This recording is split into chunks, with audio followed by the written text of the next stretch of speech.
बिस्मिल्लाहिर्रहमानिर्रहीम। अस्सलाम वालेकुम everyone and welcome to my channel making master.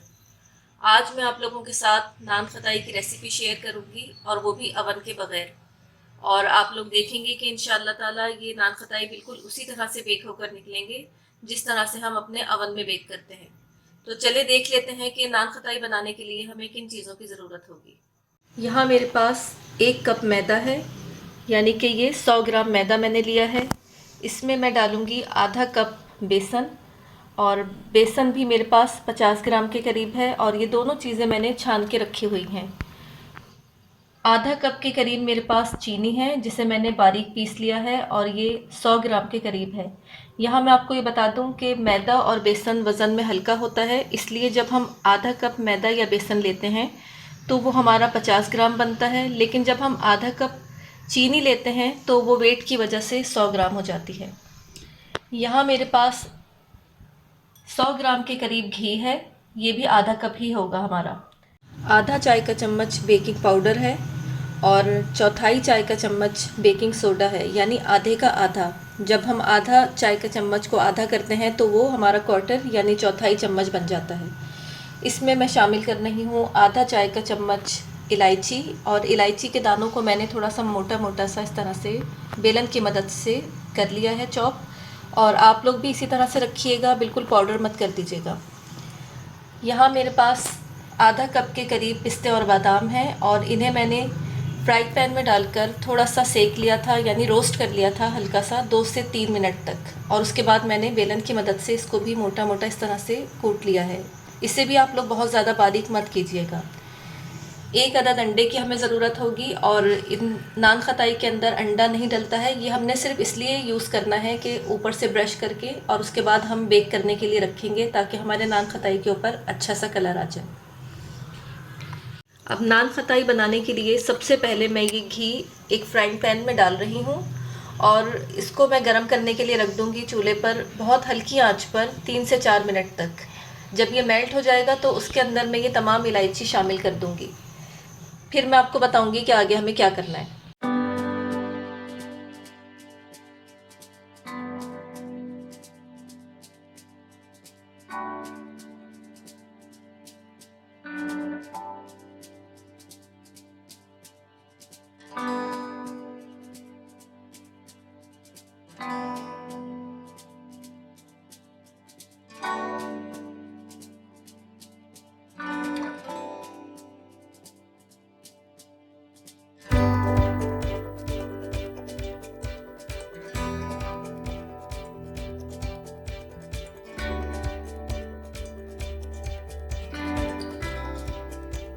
मैंने 3 से 4 मिनट तक घी को गरम कर लिया था, और उसके बाद उसमें ये इलायची शामिल कर दी थी।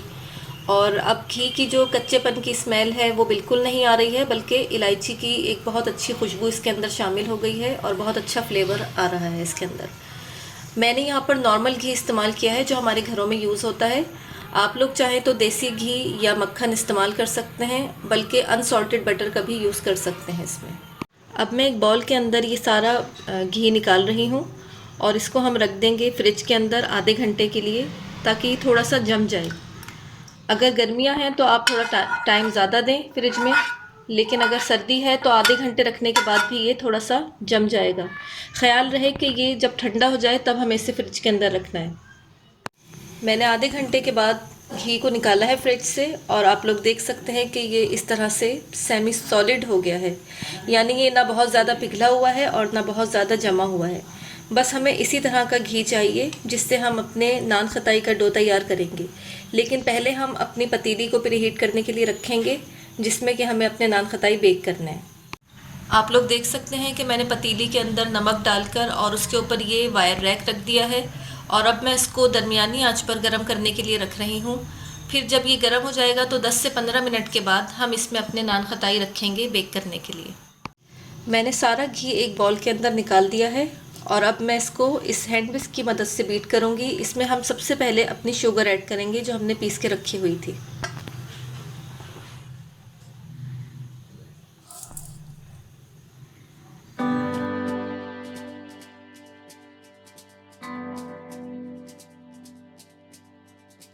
ये देखें, मैंने इसको इस तरह से बीट कर दिया है और ये बहुत अच्छी तरह से चीनी और घी आपस में मिक्स हो गए हैं। नान खताई बनाने के लिए हमें इलेक्ट्रिक बीटर की ज़रूरत नहीं है, ये हम इसी तरह से आराम से बना सकते हैं। अब इस बीट की हुई चीनी और घी के अंदर मैं मैदा, बेसन, बेकिंग सोडा और बेकिंग पाउडर शामिल करूँगी।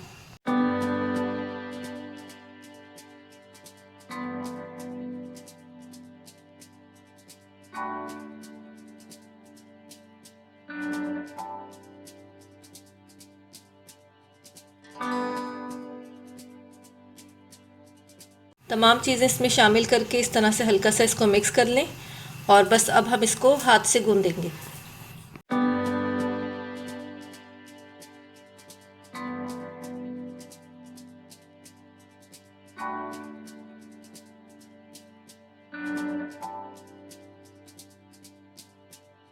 देखिए, मैंने इस तरह से तमाम चीज़ों को मिक्स कर दिया है और ये डो की तरह से बन गया है।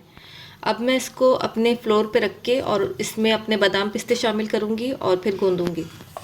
थोड़ा सा मैदा छिड़क लें यहाँ पर और उसके बाद उसके ऊपर ये रख के और इस तरह से फैला लें। यहाँ मैं एक बात आपको ये बता दूँ कि अगर आप लोग ये इसका आटा गूंदते हैं और आपको लगता है कि ये थोड़ा सा ड्राई है, खुश्क है, तो आप इसमें 1 चाय का चम्मच घी शामिल कर सकते हैं। अब मैं इसमें ये पिस्ते बादाम शामिल करके इसको अच्छी तरह से रोल कर दूँगी।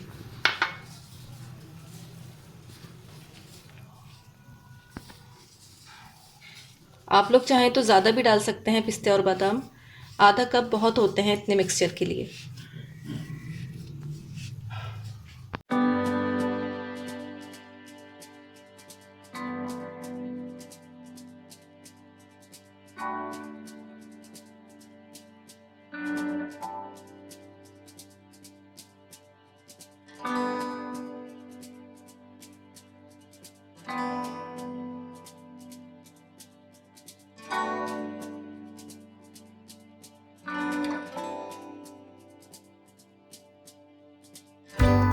इस तरह से इसको गूंद लें, लेकिन ख़्याल रहे कि बहुत ज़्यादा इसको सख्ती से और सख्त हाथों से नहीं गूंदना है।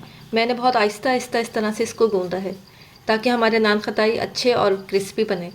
अब इस फॉर्म में आप इसको क्लिंग लगाकर फ्रिज में 1-2 दिन के लिए भी रख सकते हैं और जब ज़रूरत हो आप शेप देकर नान खताई बेक कर सकते हैं। मैं यहाँ पर अभी ये काम करूँगी, आप फ़ौरन भी कर सकते हैं। मैंने एक बटर पेपर ले लिया है और इस तरह से मैं उसके ऊपर इसको रख रही हूँ और दूसरे हिस्से से इसको मैं कवर कर रही हूँ इस तरह। और फिर हम अपने बेलन की मदद से इसको रोल कर लेंगे। ये सब मैं इसलिए कर रही हूँ कि अगर हम इसको अपने स्लेब के ऊपर करेंगे तो मुझे इसके ऊपर बार बार मैदा डस्ट करना पड़ेगा और मैदा डस्ट करने की वजह से हमारे नान खताई थोड़े हार्ड बनेंगे। तो इस तरह करने से ये चिपकेंगे भी नहीं और बहुत आसानी से रोल भी हो जाएंगे।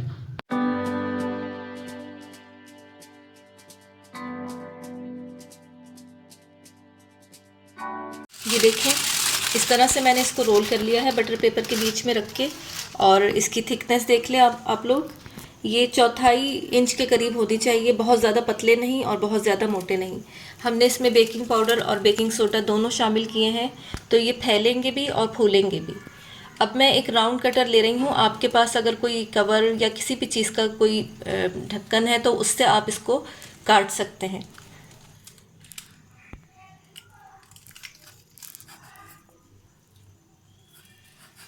अगर आपके पास दूसरे बिस्किट कटर्स हैं हार्ट शेप में, मून शेप में या स्क्वायर, रेक्टेंगल, जो आपके पास शेप है आप उस शेप में इसको कट कर सकते हैं।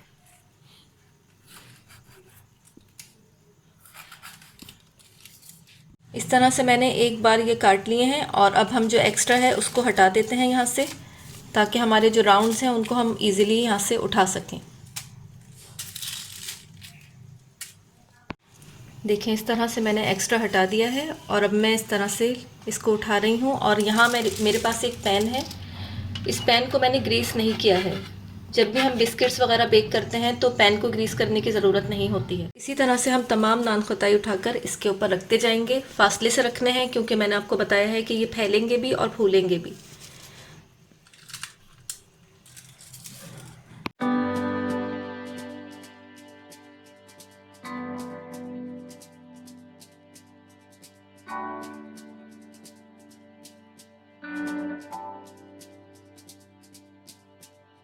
बस अभी बाकी का जो हमारा मिक्सचर है इसको हम दोबारा से एक जगह जमा करके और फिर रोल कर लेंगे और फिर इसी तरह से राउंड शेप में हम इसको काट लेंगे।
मैंने तमाम नान खताई इस तरह से पैन के अंदर सेट करके रख दिए हैं और अभी भी हमारे पास थोड़ा सा ये डो बच गया है, इसको हम थोड़ी देर के बाद बनाएंगे। बस अब मैं इन नान खताई के ऊपर ये अंडा ब्रश करके लगा रही हूँ और उसके बाद हम अपनी प्रीहीटेड पतीले के अंदर इसको बेक करने के लिए रखेंगे। 10 से 15 मिनट के अंदर ये दरमियानी आंच पर बेक हो जाएंगे।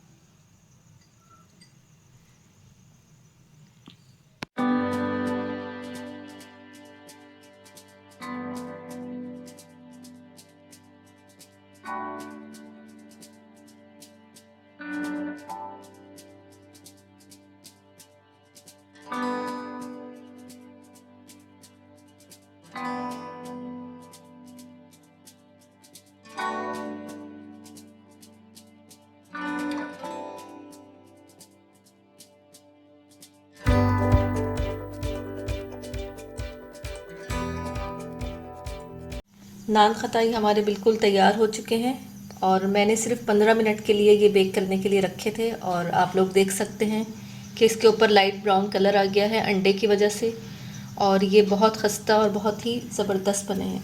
चले मैं आप लोगों को एक कट करके दिखाती हूँ और पीछे से भी देख लें आप लोग, इस तरह से इसका कलर आया है और ये बहुत ही खस्ता हो रहे हैं, बिल्कुल आपके मुंह में जाके मेल्ट हो जाएंगे। ये देखें, ये बहुत ही खस्ता और बहुत ज़बरदस्त बने हैं। आप लोग इस रेसिपी को ज़रूर ट्राई कीजिएगा। इसमें मैदा और बेसन दोनों का फ्लेवर मैंने शामिल किया है और ये बिल्कुल इसी तरह से बने हैं जिस तरह हम बाहर बेकरी से लेकर खाते हैं। तो आई होप आप लोगों को आज की मेरी ये नान खताई की रेसिपी पसंद आई होगी। तो चलें अब चलते हैं आज की अपनी किचन टिप की तरफ।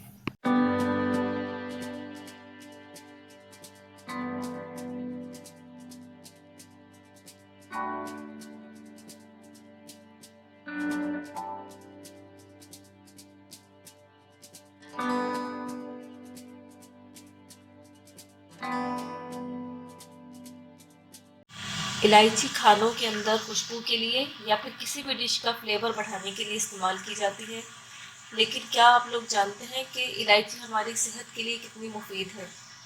इलायची के अंदर बहुत बड़ी मिक़दार में विटामिन सी पाया जाता है जो हमारे ब्लड को साफ़ करता है। इसके अलावा इलायची के अंदर एंटीसेप्टिक और एंटीबैक्टीरियल खसूसियात पाई जाती हैं जो हमें मुख्तलिफ़ किस्म की एलर्जी से बचा सकते। तो आज मैं आप लोगों को इलायची इस्तेमाल करने की एक बहुत ही आसान सी टिप बता रही हूँ और वो ये है कि यहाँ आप लोगों को मेरे पास एक गिलास में पानी और इलायची के चंद दाने नज़र आ रहे होंगे। ये मैंने 10-15 मिनट पहले इसमें डाल कर रख दिए थे। आप लोग इस तरह से रोज़ाना अगर एक गिलास पानी में चंद दाने इलायची के डालकर इसको रख दें और फिर ये पानी पी लें तो इस तरह पीने से आपका ब्लड बहुत ज़्यादा साफ़ हो जाएगा। खून साफ़ करता है ये पानी और जो इलायची के दाने हैं वो माउथ फ्रेशनर के तौर पर हमारे मुंह में यूज़ होते हैं। तो आई होप आप लोगों को ये आज की किचन टिप पसंद आई होगी और अगर पसंद आई है तो प्लीज़ आप लोग कमेंट्स करके मुझे बताएं और मेरे चैनल को ज़रूर सब्सक्राइब कर दें। चलें मिलती हूँ आप लोगों से किसी और न्यू वीडियो में किसी और न्यू रेसिपी के साथ। तब तक के लिए अल्लाह हाफ़िज़।